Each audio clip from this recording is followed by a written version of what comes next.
नमस्कार. आऊचा खाऊ या यूट्यूब चॅनलवर मी मेधा तुमच्या सगळ्यांचं मनापासून स्वागत करते.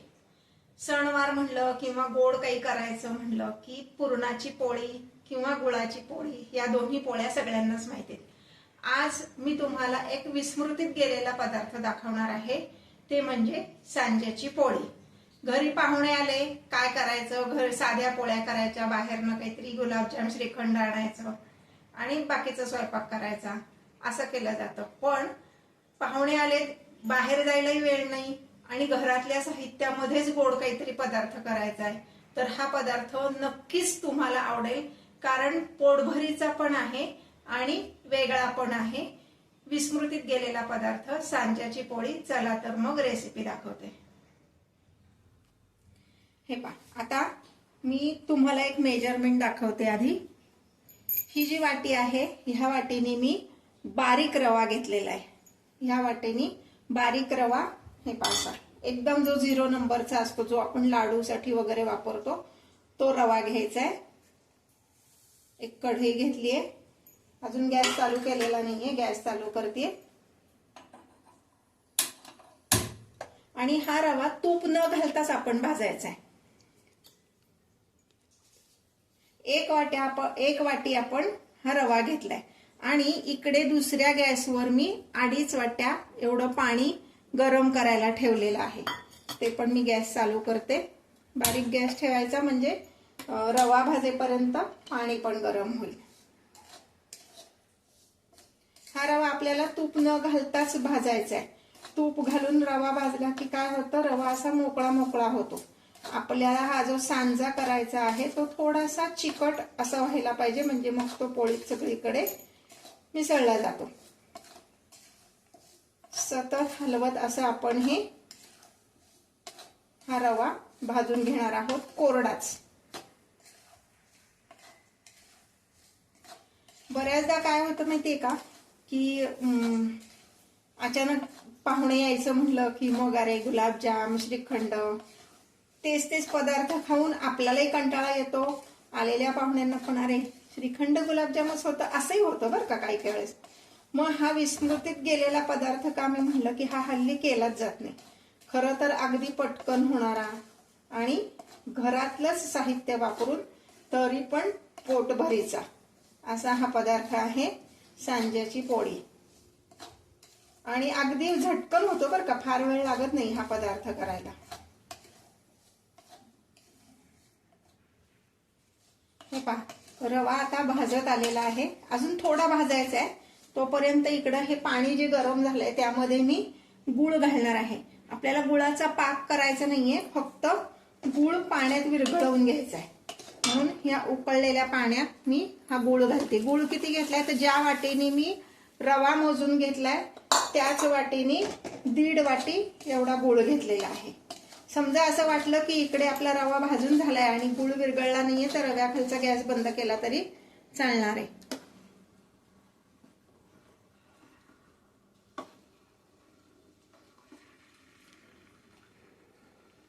गुळ शक्यतो असा पिवळसर दिसणारा गुळ घ्या, काळा एकदम गुळ घेऊ नका, कारण पोळीचा रंग मग चांगला येत नाही.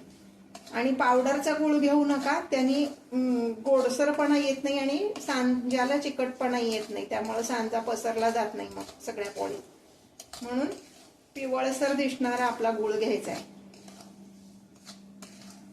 रवा काही अगदी लाल होईपर्यंत, जसं आपण शिऱ्याला भाजतो तसं भाजायचं नाहीये. असा हलवताना आपल्याला तो जरा हलका वाटला आणि किंचित रंग बदलला की आपण गॅस बंद करायचा आहे. म्हणजे आपण उपिटाला कसा भाजतो की नाही, की लाल पण दिसायला नको पण भाजला जायला पाहिजे, त्या पद्धतीने हा रवा भाजायचा आहे.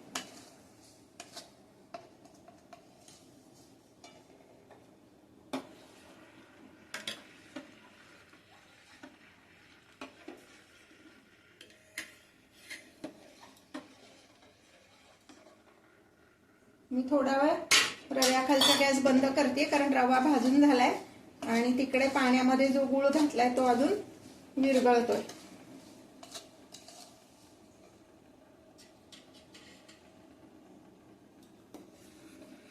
जरा छान हलवून पाण्यामध्ये तो गुळ आपण विरघळवून घेणार आहे. लक्षात ठेवा, गुळाचा आपल्याला पाक करायचा नाहीये, फक्त गुळ विरघळवून घ्यायचा आहे. आता हे जे पाणी उकळत ठेवले त्यातच मी पाव चमचा फक्त मीठ घालणार आहे. गोड पदार्थात किंचित मीठ घातलं की पदार्थ छान गोडसर लागतो, म्हणजे त्या गुळाची किंवा साखरेची चव त्यात छान उतरते. तुम्हाला आवडत नसेल तर नाही घातलं तरी चालेल, ऑप्शनल आहे, पण मी घालते म्हणजे चव छान लागते त्या शिऱ्याला. नाहीतर काही कळस तो पांचट लागतो.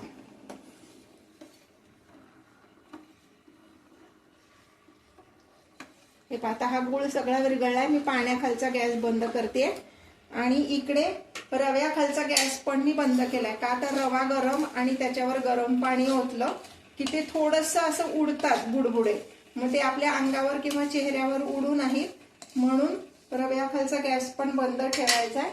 आणि मग हे गरम झालेलं हे जे पाणी आहे हे आपण ह्यात घालणार आहोत. हे पहा असं उडतो की नाही त्यात गरम पाणी घातल्यावर.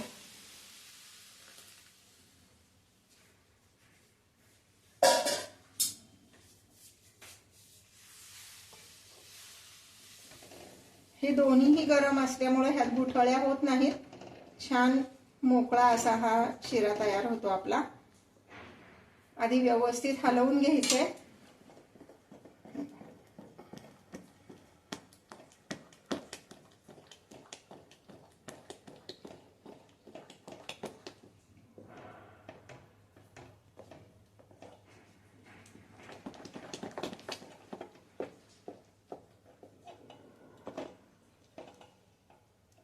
आता मी पुन्हा ह्याच्या खालचा गॅस चालू करते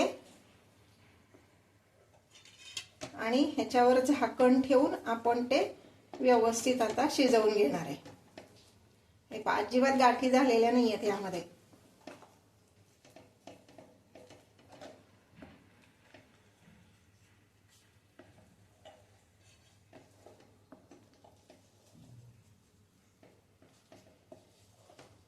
आता मात्र मी ह्याला वाफ देण्यापूर्वी मी ह्यात 1 चमचाभर फक्त तूप घालणार आहे. तूप जास्तीने घालायचं.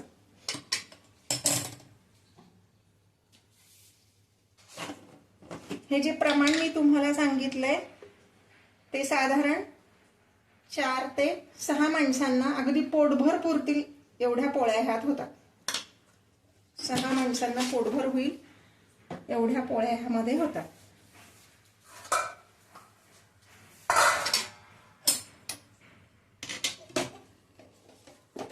जरा हलवून तूप ह्यात सगळं मिक्स करून घेऊया.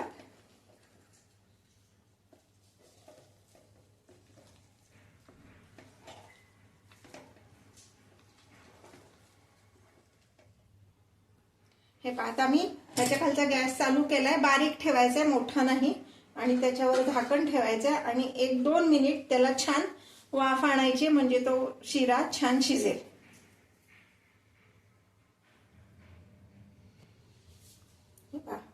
अशी छान वाफ आली त्याला आणि हा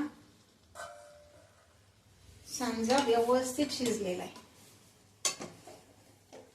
पाणी जर बघितलं ना व्यवस्थित शिजलाय. खाली कढईला कुठेही लागलेला नाहीये. आता ह्यामध्ये मी गॅस बंद करून मग वेलची जायफळ पूड घालणार आहे. गॅस बंद करायचा. तुम्हाला हवं तर नुसती वेलची पूड किंवा नुसती जायफळ पूड तुम्ही घालू शकता. मी काय करते, एकदाच वेलची, जायफळ आणि थोडं केशर असं मिक्सरमध्ये काढून पावडर तयारच करून ठेवते, म्हणजे आपल्याला कधीही ती उपयोगी येते. आणि ह्याला छान रंग यावा म्हणून मी साधारण हा जो 1 चमचा आहे हे केशर सिरप घालणार आहे. हे केशर सिरप विकत मिळतं बघा, ह्याला छान रंग असतो असा, म्हणजे शिऱ्याला छान रंग येतो.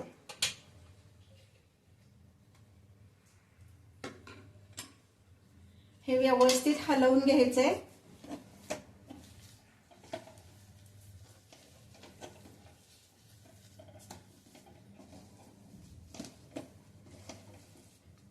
समजा इथं असं वाटलं की हे नाही व्यवस्थित मिक्स झालेलं, काही हरकत नाहीये.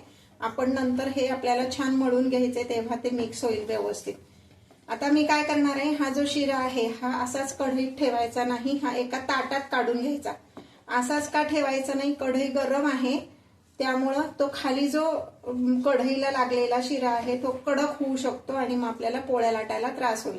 म्हणून मी हा एका ताटात काढून घेते.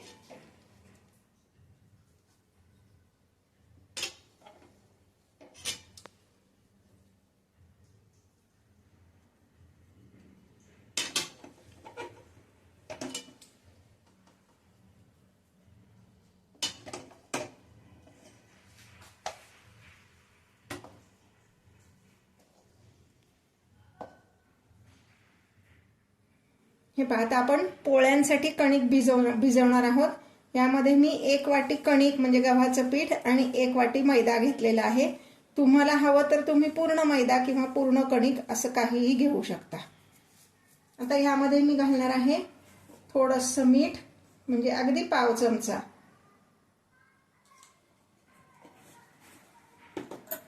आणि 1 चमचा तेल. तेल आत्ता भिजवताना थोडं कमी घालणार आहे, नंतर आपण जेव्हा परत ते व्यवस्थित मळून घेणार तेव्हा थोडंसं तेल आपल्याला जास्तीचं लागणार आहे. आपण हे तेल जे घालतो ते व्यवस्थित सगळीकडे असं कणकीला लावून घ्यायचंय, म्हणजे पोळी छान मऊ लुसलुशीत होते.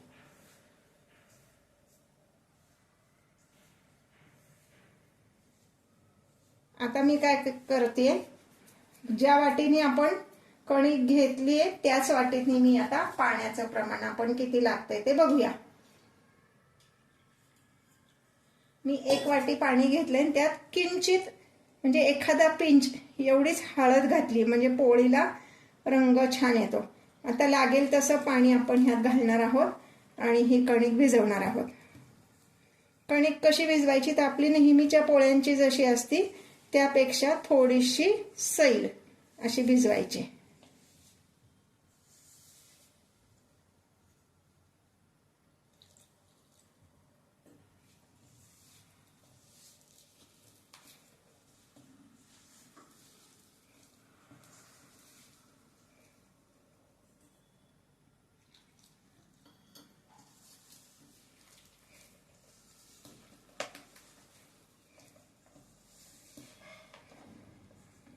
आता 2 वाट्या कणिक होती, म्हणजे कणिक आणि मैदा मी मिक्स घेतलंय, त्याला 1 वाटी एवढं पाणी लागलं.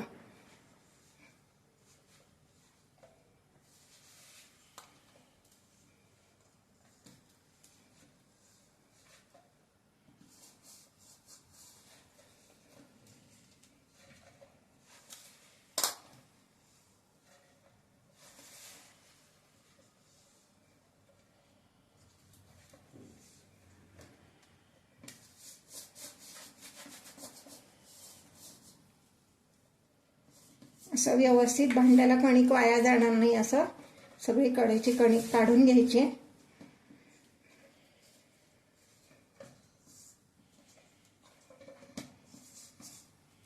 याला थोडासा तेलाचा हात लावणार आहे आणि 15 मिनिट हे कणिक मी झाकून ठेवणार आहे.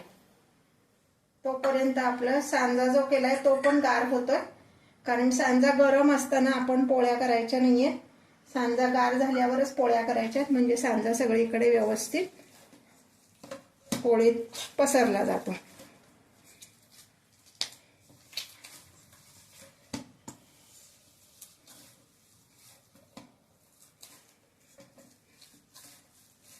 आता हे मी झाकून ठेवते.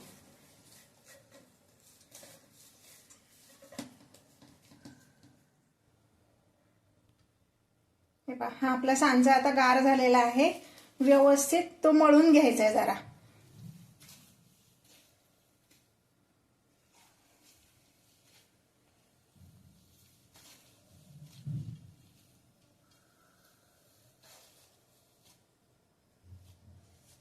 हवं तर हाताला चिकटू नये म्हणून किंचित पाण्याचा हात घ्यायचा, फार नाही.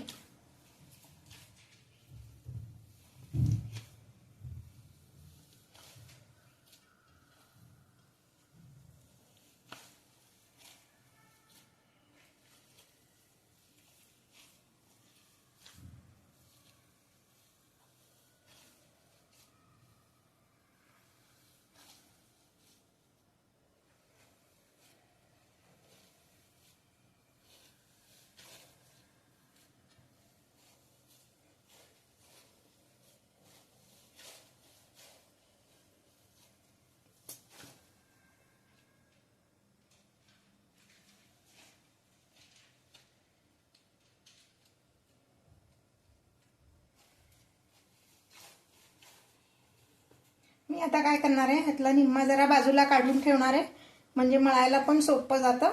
आणि जेवढ्या हव्या तेवढ्या पोळ्या आपल्याला त्यात करायच्या तेवढ्या काढून घ्यायचं, बाकीचं ठेवून दिलं तरी हा व्यवस्थित 2 दिवस तरी हा फ्रीजमध्ये व्यवस्थित टिकतो. तुम्ही ज्या त्यावेळेस गरम पोळी करून खाऊ शकता.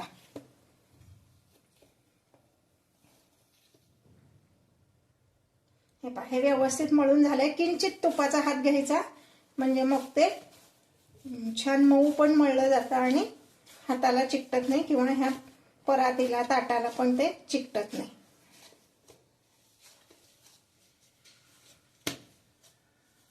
आता हे आपण मळून घेतलंय. आता ह्याच्यानंतर आपण कणिक पण मळून घेणार आहोत. हे पहा, अर्धा तास झालेला आहे.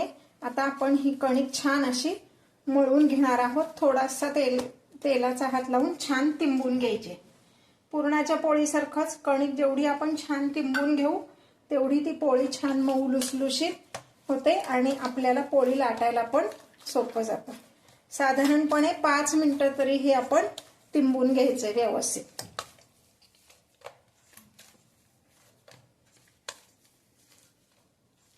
हे पहा, अशी ही छान तिंबून मऊ लुसलुशीत झाली कणिक. हे पहा, इतपत झाली पाहिजे.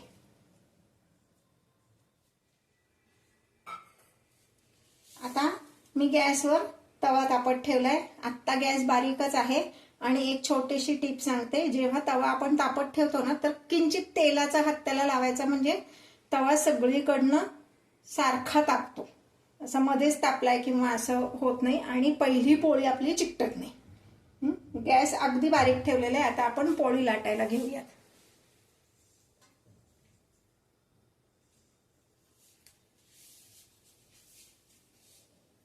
हे असा हात उंडा घ्यायचा पोळीचा, थोडासा तेलाचा हात किंवा पिठाचा हात, तुम्हाला जे सोयीचं असेल ते घ्या, आणि ह्याची छान अशी वाटी करायची.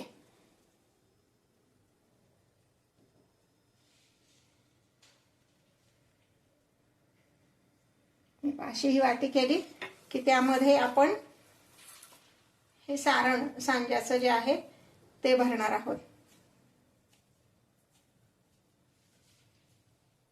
हे मुद्दाम आपण मळून घेतलंय, म्हणजे समजा सांजा करताना एखादी रव्याची गुठळी राहिली असेल तर ती लाटताना मध्ये येऊन पोळी फुटत नाही.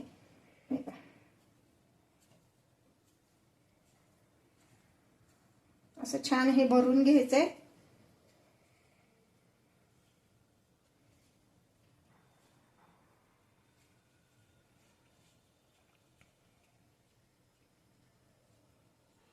आणि इथे ही पोळी अशी बंद करून घ्यायची व्यवस्थित.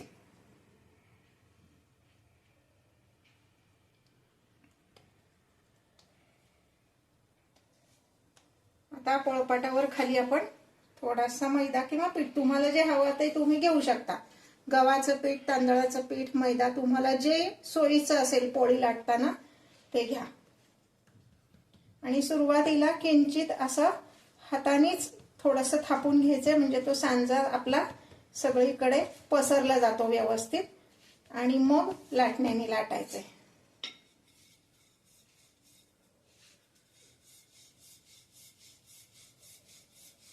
हे अशी छान व्यवस्थित लाटली गेली पाहिजे.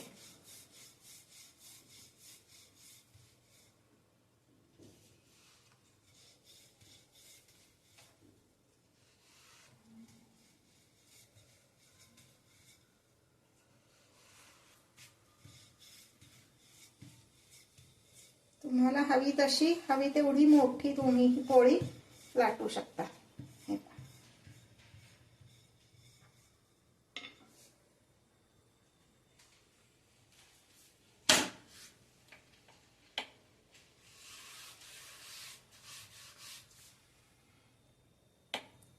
मी जे व्हिडिओज तुम्हाला दाखवत असते ते जर तुम्हाला आवडत असतील तर लाईक आणि कमेंट करायला विसरू नका. अजूनही जर तुम्ही चॅनलला सबस्क्राईब केलं नसेल तर सबस्क्राईब करा आणि बेल आयकॉन दाबा, म्हणजे मग माझ्या व्हिडिओचे नवीन नवीन नोटिफिकेशन्स तुमच्यापर्यंत येतील.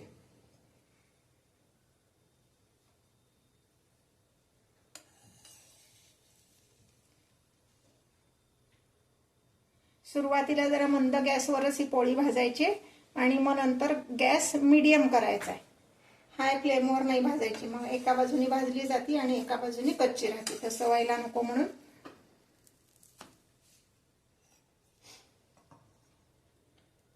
गॅस मीडियम ठेवला की पोळी सगळीकडनं छान भाजली जाते आणि कच्ची राहत नाही.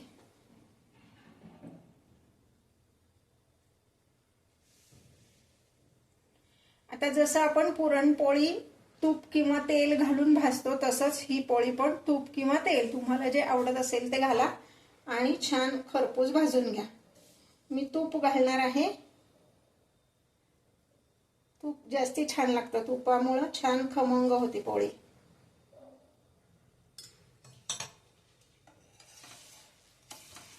आधी असा उलटणं घालून बघायचं, पोळी अशी व्यवस्थित सरकली की ती एका बाजूनी थोडीशी झाली असं समजायचं आणि छान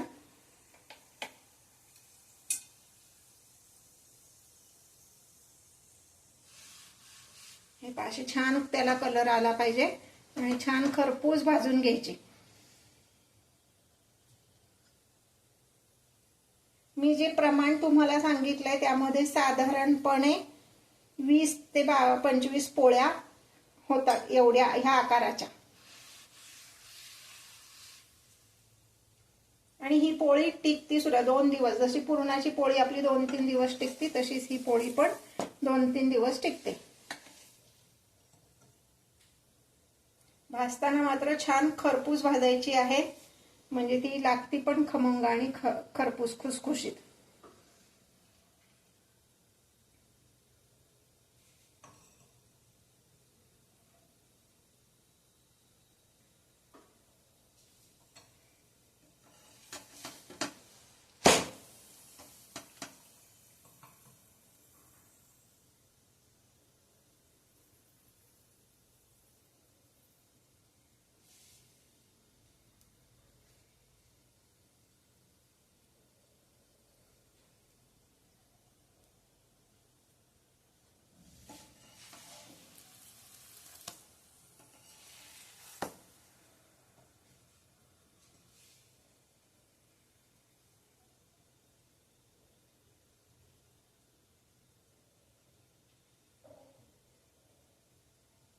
रवा छान भाजला गेला म्हणजे मग सांजा पण छान होतो.